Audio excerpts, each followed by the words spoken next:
It's Nolan. Now, before we get started, make sure y'all hitting that like button. Make sure y'all sharing it on your respective platforms. Let somebody know what we're doing today. Now, let's get into the show. Hey, we ain't got a lot of time left. If the rap game fall, bet I did this shit to death. No motivation to stretch it. Focused on ethics, try to survive in my section. Shit is depressing. Used to care about niggas. Now I give a fuck about your whereabouts. Publishing, I'm clearing house, nigga. Music on shows, I'm on Paramount, nigga. Killing every rapper breathing, and I'm bailing out quicker, single handed. Never panic, I get disbanded. Reprimanded, ass handed, then they vanish. Hip hop, nigga, I perfected every element with 4 finger rings on. Call me Captain Planet. Street shit done. These niggas scum, I don't appreciate none. Nigga thinking niggas stunt. Came from a village, bumping dealer in the slum, moving on another pillar. I'm the realest that they come. I don't need no squad. My rap clean like Pino on the beats like Ringo Starr. Blast on niggas like Beano bars, doing numbers in the bank like bingo cards. My respect level lower, next level flow us in the text. Bitch, your ex come and blow us. Old school niggas still dressed in below us in the jet, watching Plex while I flex on them niggas that's below us. What's going on, beautiful people? It's the kid J Nolan here. Welcome back to another episode of Inside the Industry, your number one source for music, entertainment, commentary, and breakdowns. Hope everybody's doing well out there, man. So, in the story we're about to cover here, we've got Maul getting sauteed, filleted, and cooked all over again. And this time, at the behest of J. Cole, all over again. Okay? And this is exactly why I feel like, Dreamville and all them niggas, they were very gracious to Rory and Maul when they showed up to that New York show just a few weeks ago. Right? There was some people in the crowd that, they playfully partook in some banter with Maul in the crowd. He went to the show and was like, okay, I get it now. I understand J. Cole's fans, they're the chillest fans in hip hop and all this shit, right? He don't really like that nigga Cole. Once upon a time, I think he liked Cole, but now he can't comfortably like J. Cole because of his proximity to Drake and OVO. And according to him, if you let him tell it, Drake and OVO still feel a way about J. Cole, which is why we haven't seen them together, haven't heard nothing about them being together, no new music, things of that nature, right? You leave it to him, there was supposed to be, some music between J. Cole and Drake on the fall off, and perhaps even whatever his next album would have been, whether it be Iceman or whatever. So we already know his critiques of J. Cole are compromised. They're sponsored by OVO. You know what I mean? He can try to feign neutrality. Oh, I'll go to the show and see it for myself. But come on, man. We know what it is. So, a couple nights ago, J. Cole took the stage out in, Cincinnati, if I'm not mistaken? Cleveland, sorry. Same state, different city. Cleveland. And while he was performing Love Yours, he had an emotional moment, right? This isn't the first emotional moment J. Cole has had on his tour. I personally went to the Fall Off tour in Atlanta. And while he was performing Quick Stop, he also had an emotional moment. I think it's an emotional situation for J. Cole as he contemplates his future, right? His future in music. Is this the retirement album? Is this the last thing? Is this the last tour? We don't know, right? At the top of the show, they do play Boys to Men Is So Hard and all that shit, right? So we don't know what the future holds for J. Cole in particular. We do know he's got PFG, who he produced a whole album for on some low-key shit.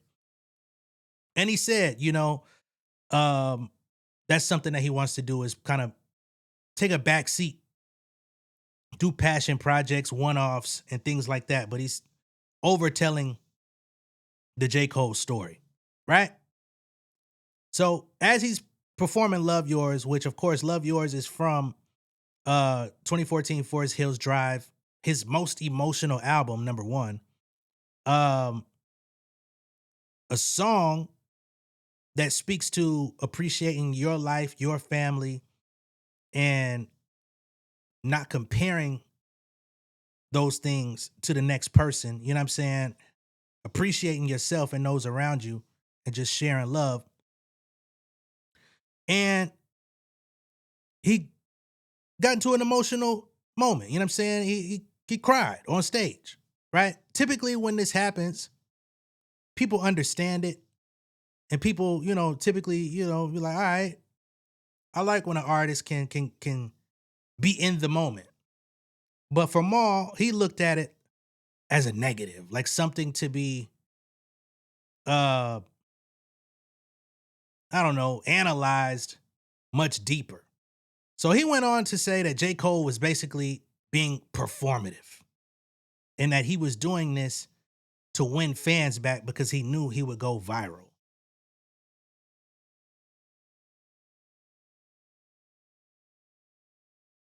And this is the thing, you know what I mean? And niggas know I like J. Cole. I don't agree with everything J. Cole does or says. I think people got to understand we're not going to agree with everything somebody does or says. But Maul, your entire presence is performative, brother. The only time we even talk about you is when you're being extra performative on your podcast. Because when y'all talk about normal topics in a normal fashion, nobody knows it happens. It's a tree falling in the forest. But when you get on your performative high horse and try to act like you know something or you criticize somebody speaking out of turn, then people talk about you. You and Rory don't even, y'all used to do podcast tours. Y'all don't even do that no more. How dare you talk about what a nigga did on stage with his crowd in a motherfucking full arena? Because he had a moment doing his art in front of his fans. Y'all niggas won't even go see y'all fans in a goddamn 100-cap room no more. Because the tickets wasn't selling last time y'all did.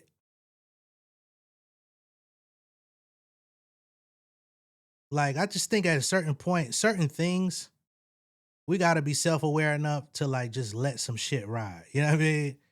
But let's get to the clip of J. Cole on stage, and then we're going to get to the clip of old dude. So, Caleb from X, who is a huge J. Cole fan, he's gotten embraced during the Fall Off tour as well. They actually conducted an interview with him in his city. Me and him have had some back and forths. He don't necessarily like me. I ain't too crazy about him. But he posted, J. Cole struggles through Love Yours in Cleveland as the crowd delivers one of the loudest, most emotional showings of his career. Moments like this are why we go to shows. The Fall Off tour continues to deliver. Wow, okay? So he's got the clip here, and I'll probably blow it up so we could get a closer view.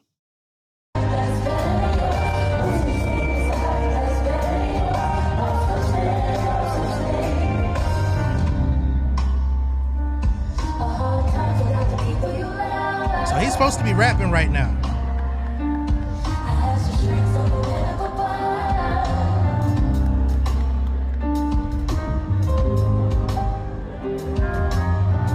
He's supposed to be rapping this whole verse. He ain't said a word.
So that's J. Cole struggling to get through Love Yours. That whole fucking verse.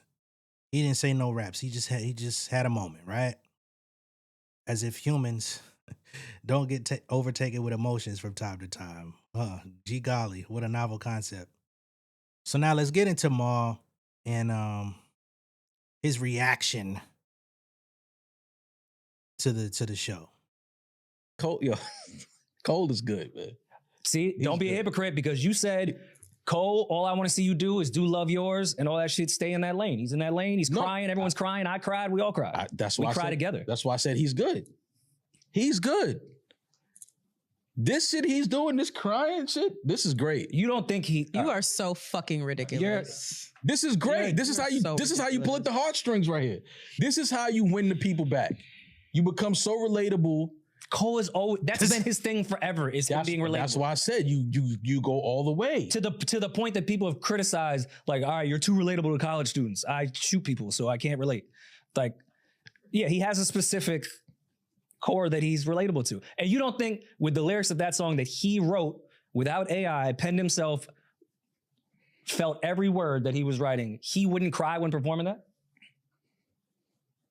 Oh my God. You're posing a question. Can I answer you? Oh my God. Can I answer you? Oh my God. Can I answer you? Of course. They tied I his just ass. feel like a lot of this shit is, and it should be, but I feel like a lot of this is performative. But he is performative. It's at a show. He's on stage, so it should be performative. There's nothing wrong with it. I think as Cole fans, y'all just get too like, whenever somebody has something to say about Cole, y'all get too like your panties in a bunches. Just listen to what I'm saying. Oh, motherfucker. It's supposed to be performative. Hey yo.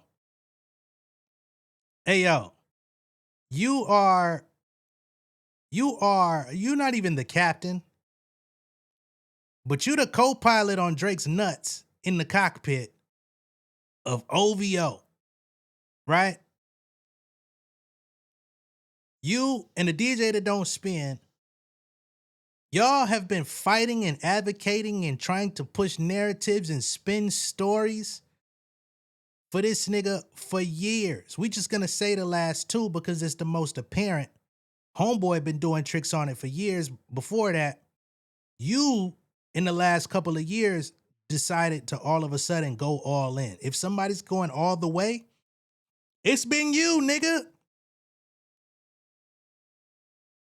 Nigga, did you not have a motherfucking Drake versus Kendrick debate with DJ Head on your platform? You being the Drake perspective? How could you ever say a fan is going too far when you are the fan that's going too far? And y'all niggas think that y'all actually have become somebody because y'all niggas get a little clanky ass chain and you get to be at a couple fucking parties for some fireworks yelling, and that nigga looked at you like, damn, act like you been somewhere before. But when J. Cole fans say, hey man, shut the fuck up, you don't know what the hell you talking about, they going too far. Now there are some extreme J. Cole fans. Homeboy I was just talking about, he can be that, you know what I'm saying? I respect his platform, but I don't respect his opinion all the time because it is what it is. He's the J. Cole fan. He gets rewarded for that. Right? The J. Cole fan is what I mean. I'm a J. Cole fan. Right? But it's like, dog, I'm a hip hop fan. J. Cole just happens to fall into that hip hop thing. You know what I'm saying? Like the bracket. Nobody is bigger than hip hop to me. So I don't appreciate that shit because you're being completely disingenuous. Your co-hosts in your show are visibly annoyed, and here you go pumping out more bullshit. It's supposed to be performative. He's at a show. Now, if he was doing this shit on Bowery crying, just walking down the block while somebody's playing Love Yours, I'd be like, all right, we might need to check on Cole. He might be going through something. Huh? But on stage, doing a record crying, it's called performance. No, it's a performative thing. You're acting like he's one of those people that films themselves crying in their bathroom to get No, attention. that would be crazy. I'm just saying this. The lyrics to Love Yours are tear-jerking. He lived those. You don't know what is going on in his life at the time, too. That could trigger that backstage with his kids, his wife. You could get on stage, see that, and start crying when you perform those lyrics that you mean so much. He didn't cry. He didn't cry at Dreamfest. That's funny. You said that he looked like he was about to cry. I think we had that on camera. When he was apologizing. When he was apologizing. Yeah. Sincere apology. Not when he was doing Love Yours. So he was apologizing, he looked like he was about to. So he supposed to cry every time he plays a song? That is fucking dumb, bro. Act like y'all niggas have seen a fucking artist have a moment. It could be any fucking song. Like, and again, one thing that, and I don't want to be like insensitive, and hopefully people can understand where I'm coming from, because I know sometimes it's hard to even be on this mic and be passionate about things without somebody taking things the wrong way. But one thing that I don't appreciate is people that have never put their heart and soul into anything, critiquing people that have made their living doing just that every day.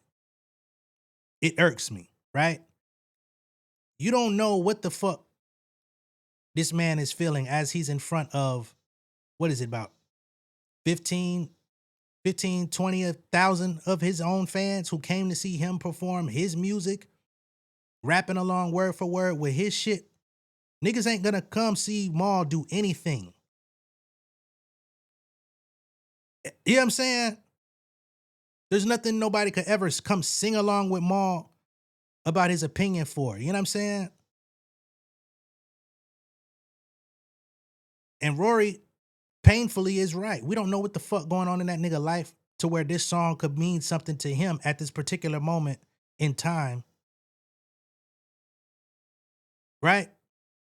And this is without even acknowledging the deeper story, because there's more to this than I'm even getting into right now, which we're going to get to in a moment, but I'm just playing it out as the story developed.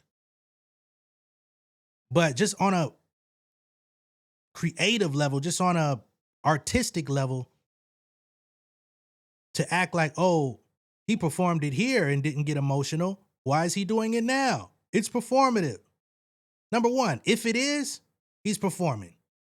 But number two, deeper than that is we're acting like humans don't get hit.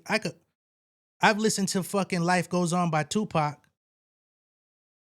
a million times. You know what I'm saying? But one of them days, I might just be feeling something. I've had them days, you know what I'm saying, where I cut that bitch on and it just hit me different. I remember when Tupac died and they played that shit on the radio. I cried like a baby. I was a little kid. I didn't even know why the fuck I was crying. And I ain't make the damn song.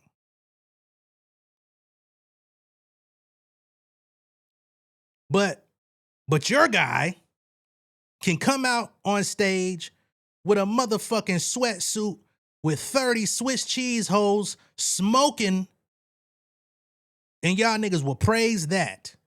Oh my God, he got shot down in a 20v1. He got bullet holes and steam coming off his body. He's still alive. He's still here. But J. Cole cried to one of his own motherfucking songs, and now it's a problem. Man, get the fuck out of here, bro. Cry. When he did Love Yours, he wasn't crying. I'm almost positive this isn't the first time that he's cried doing Love Yours. He's cried almost every night. He has not cried almost every night. The reason he's why been teary-eyed almost every night doing this record. You can go back to when he did the shows here. He was teary-eyed doing this record. I know, but Cleveland was the one that he... Yeah, it's a terrible city. You ever been to Cleveland? I would cry too if I had to... Jeez. Shout out to Cleveland, man. I've been to Cleveland, and it's a lovely city, especially in the fall. Eve even tweeted that it was one of the best crowds, one of the best shows. There may have been a different type of atmosphere every night. They haven't said that. He said that. All right, enough of that. Let's get to the real story. So we can go ahead and throw fucking copious amounts of egg on this nigga face. So in one of the viral posts of this whole Rory Mal situation, right? This guy Curtis comes in and says, Colin, the kid shouted out, excuse me, Colin, the kid Cole shouted out right before the song, died from cancer in 2018. So apparently Cole shouted out Colin before he even started playing the song. Okay? So this is a J. Cole fan who died in 2018. Prior to that, he met him and took a picture. Cole was included in the obituary and the family was still coming out to support 8 years later. I believe that is what moved him to tears. Ibrahim, who is J. Cole's business partner, been with him since day one. He says, not sure how you got this story, but that's exactly what happened. He saw his family in the crowd right before he started Love Yours. He saw his sister holding a Colin Strong sign, and it hit him during that song. So J. Cole actually saw this young man's family who is no longer with us, and it triggered him, right? Not triggered him in a bad way, but like it hit him in the sternum, right?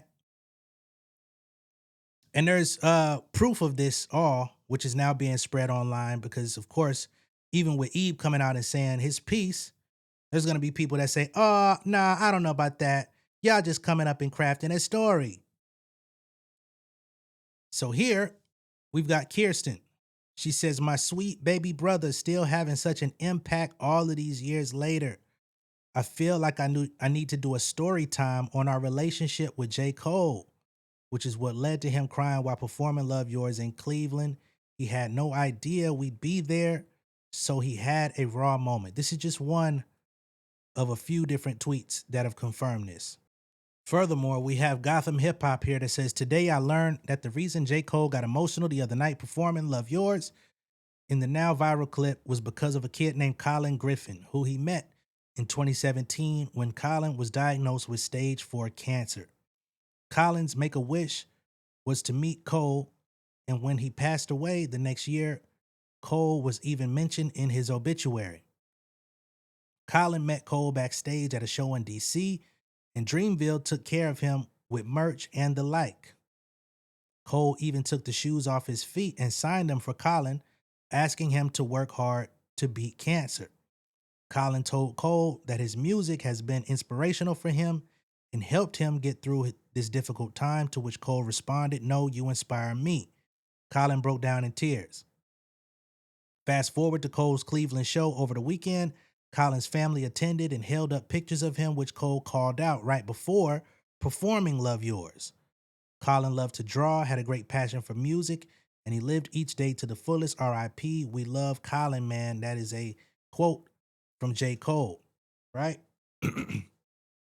Just like we've seen Kendrick Lamar support fans, that are going through medical situations, you know what I'm saying? Whether it be cancer or the little boy who lost his hands, you know what I'm saying?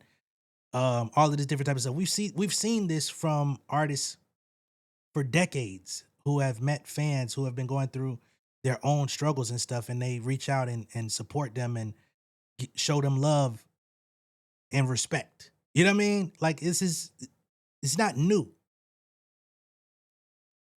But Colin's brother shows up in the comments. He says, I'm Colin's older brother, and I truly appreciate this. Wanted to clarify that it was Colin's Make-A-Wish, but the organization wasn't able to make it work. Colin's dad reached out to Boss on here, and Boss made it all happen. They don't do it for the flowers, but they deserve all of them. So Make-A-Wish actually failed Colin, right? But his dad reached out to Boss on Twitter, and Boss behind the scenes was able to coordinate the meetup with J. Cole. And unfortunately, the year after they met, Colin passed away. So this is a photo with J. Cole, Boss, and Colin. Okay?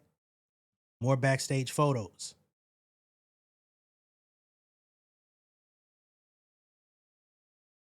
So this is why sometimes when it comes to things, You gotta take a little bit more time, take a little bit more inventory. Let the story come to you rather than trying to jump on everything. And I know we try to be as timely as possible, but Maul, gee damn. And as confirmation, we actually have video proof of J. Cole shouting out Colin at the concert right before performing Love Yours. Y'all put your cell phones in the sky one time. Let's light this shit up. I think they got pictures of my boy Colin over there. I think they got pictures of my boy Colin over there, my boy Family. Let me run that back. Light this shit up. I think they got pictures of my boy Colin over there. We love Colin, man. We love Colin. It's good to see y'all. You know what I mean? Yeah. Love yours.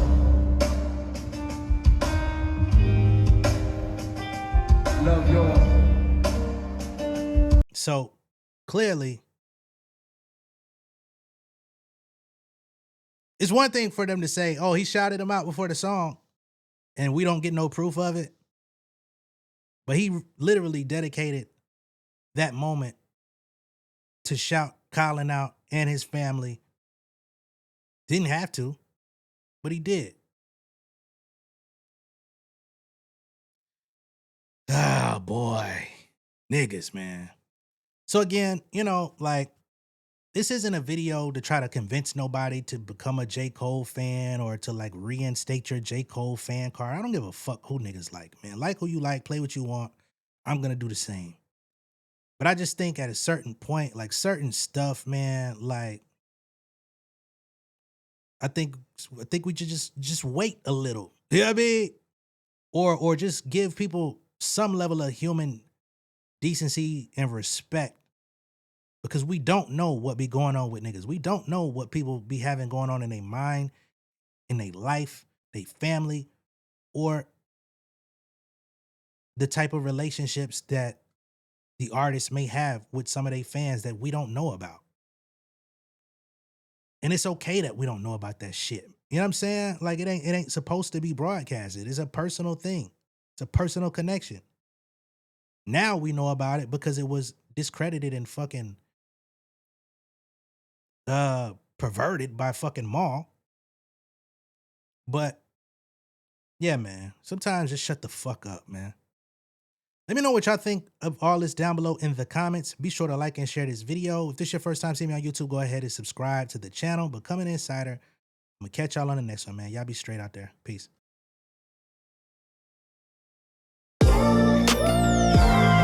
Yeah, family over fame in this bitch, yeah. The glory of living righteous is setting in. My street knowledge and education's a perfect blend. Young mogul, independent, I've been setting trends. The first one from my family to be faithfully wed.